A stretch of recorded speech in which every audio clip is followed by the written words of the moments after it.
Okay, so this is the Unit 1 review and prep for test.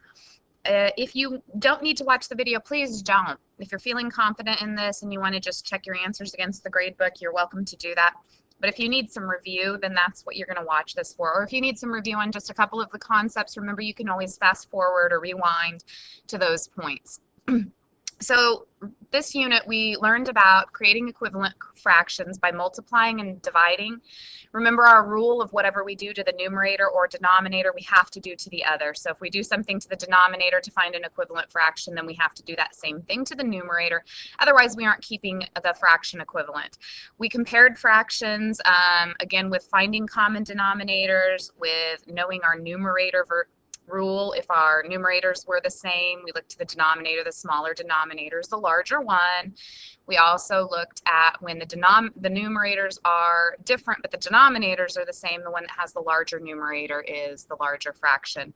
Adding and subtracting fractions and mixed numbers with like and unlike denominators, knowing that we always have to have that like denominator, so we're going to have to find that.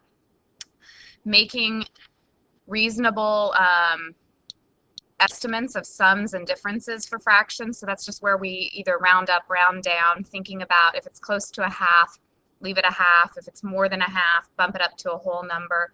If it's less than a half, round down. And then just solving real world problems. So we'll review some of those concepts here. The number 5 1/3 is a mixed number because it has a whole and a part. Okay, so it's just knowing those vocabulary terms. Mixed number goes here.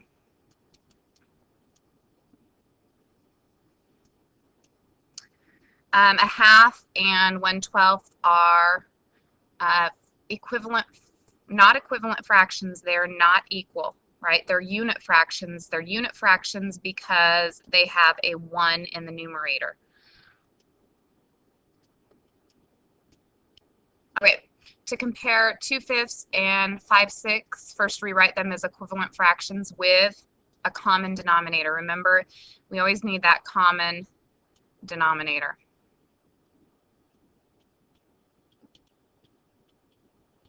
Okay. Use the fraction bar to help you explain why 3/4 and 6/8 are equivalent fractions.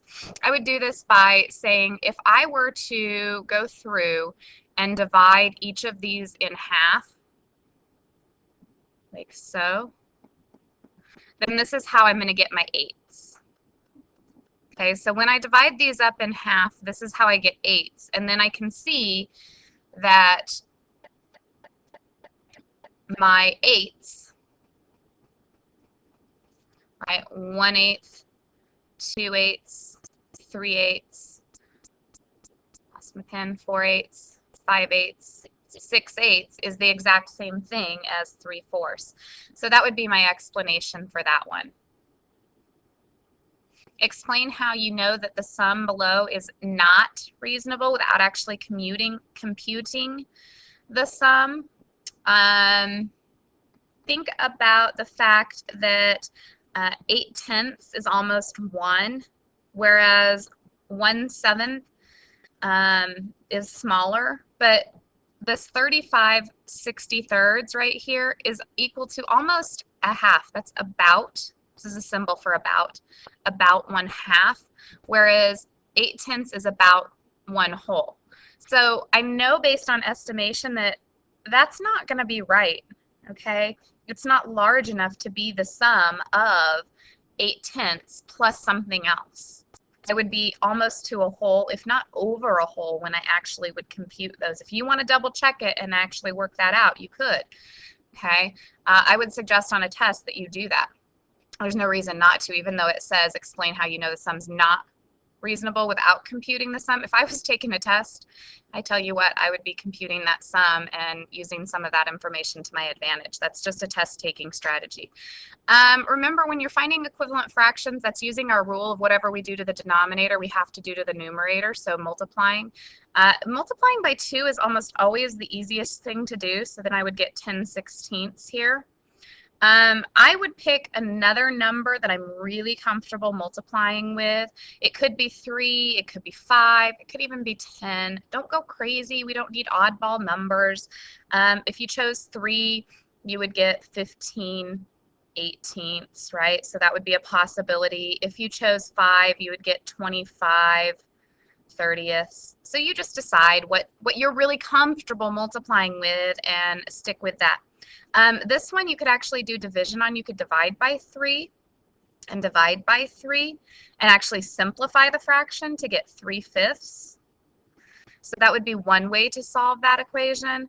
Again, you could multiply, like multiply by 2. If you multiplied by 2, right, or whatever I do the denominator, I got to do to the numerator, I'd get 18/30ths, so 18/30. Again, whatever numbers you're comfortable with, just make sure you're comfortable.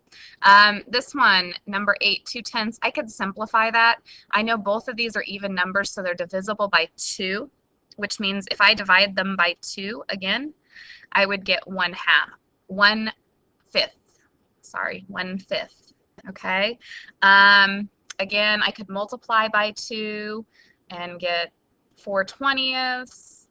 I could multiply by 5 and get 10/50ths. You know, again, whatever you're comfortable with, just make sure you're using those really friendly numbers. Okay, down here we've got where our numerators are the same, but the denominators are different. Remember, the rule about that is the denominator that's smaller is actually the larger fraction. If you think about pizza, because I know you all love pizza, it's like saying, well, if I had to cut up the piece of pizza into 10 pieces or 11 pieces, which would I want to cut up? You get 3 either way. Well, I get more pizza if I cut it up into 10 pieces, okay? On the next one, I might need to find that common denominator. I could think about which one's closest to half, but this one is just over half and this one's just over half, so that doesn't really help me. I probably need to stop and find a common denominator. So why don't you guys pause and find a common denominator and see if you can compare these and come back and check it. Okay, so you should have found that 7/12 is actually the larger fraction. All right, upward and onward. Again, finding that common denominator, whatever you do to the denominator, you got to do to the numerator. I'm going to choose 8, 8, 3, 3. All right, 8 times 3, 24, so 8/24 versus 9/24. Well, that tells me that 3/8 is larger. Okay, got one more page, guys. Hang tight with me. If you need to pause and take a break, pause and take a break, guys. It's the cool thing about these videos. You can take a break whenever you need to and just come back. Okay, so I need to find a common denominator anytime I'm adding and subtracting. I know my basic facts, so I know that I can convert thirds into ninths by multiplying by 3. Okay, I get 6/9. And now I can add 6/9 and 2/9 to get 8/9. Okay, so on this next one, when I look at this, when I look at 8 and 10, I just, because I know my basic facts, can go straight to 40. So when I think about that, I think about 8 times 5 is 40. So I'm going to want to go ahead and convert.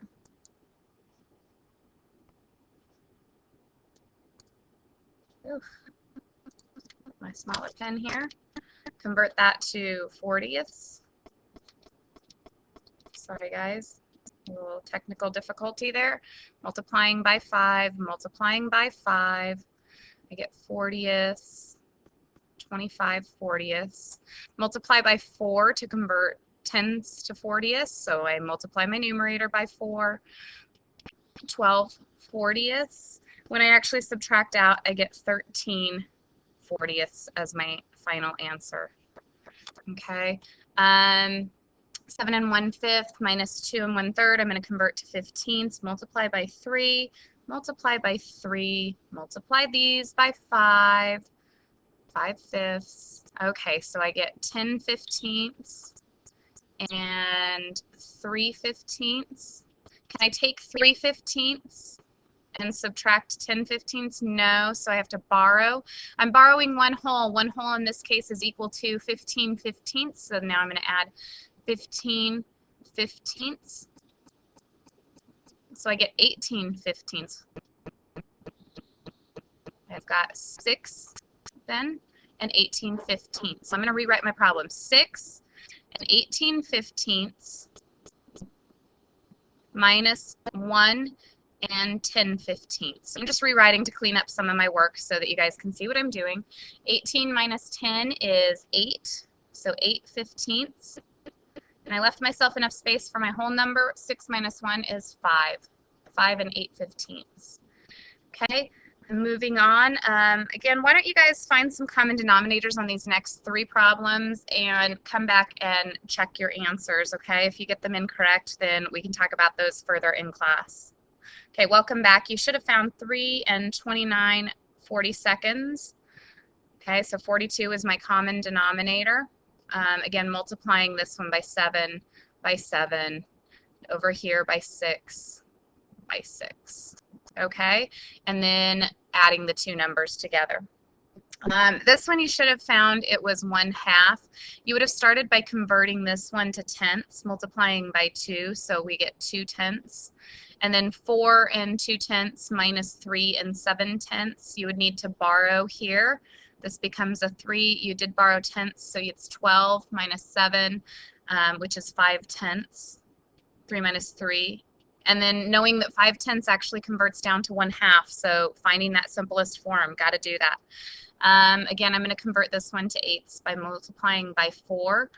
Okay, so I would get 4/8, and then I can subtract straight away. So I get, or add straight away, 4 and 1/8.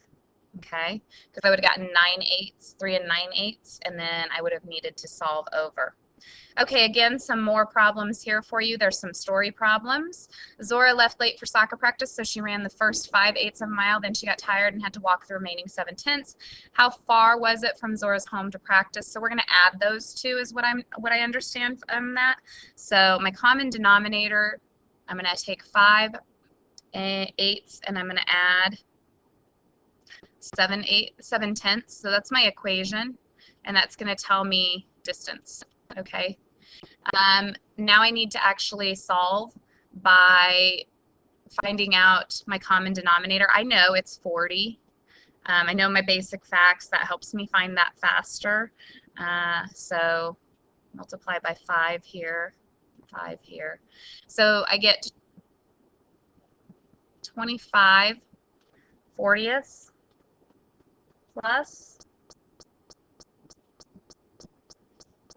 28/40.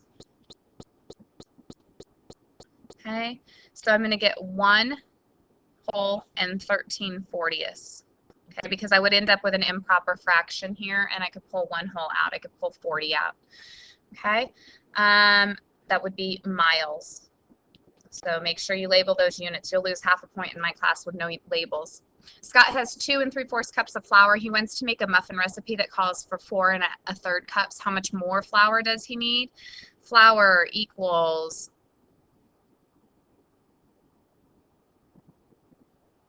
4 and 1/3 minus 2 3/4.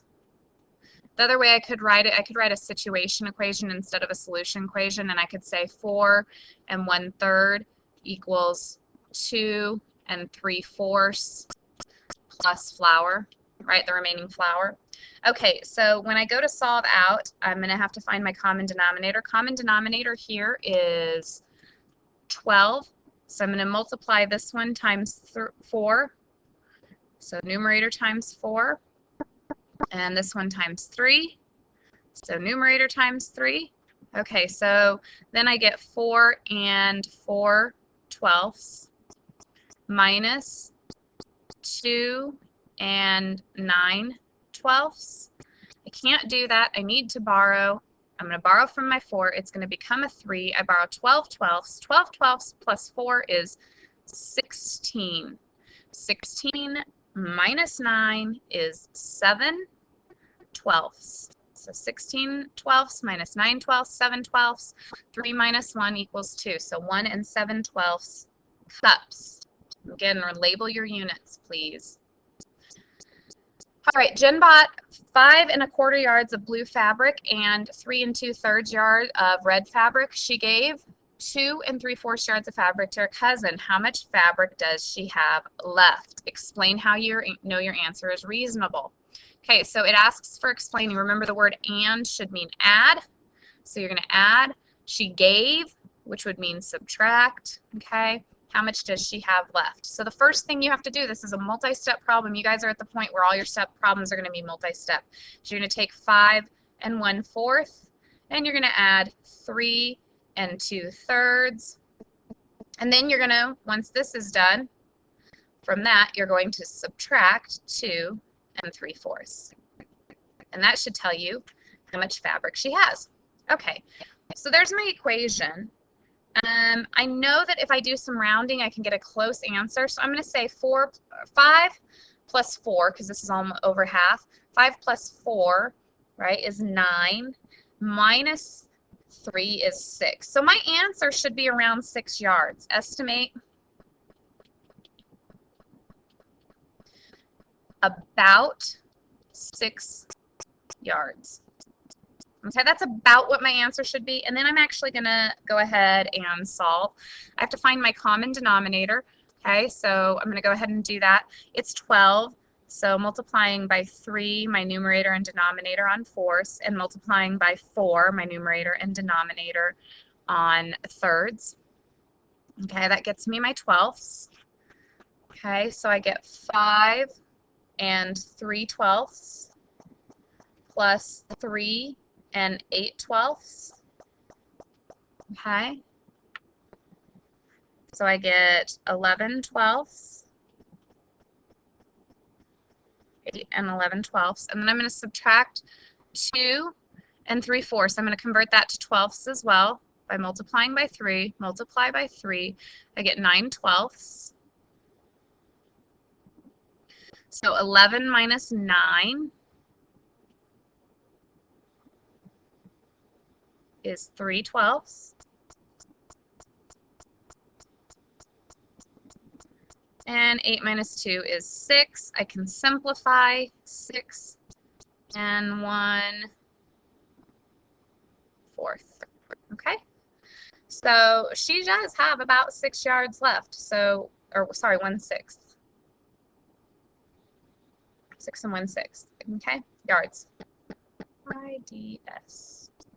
So pretty darn close answer there. And this should be a 2. I made a couple errors there. 2. So we're going to divide by 2 and get 1/6. 6 1/6. That's hard to read. All right. We'll see you guys in class. Ready for the test.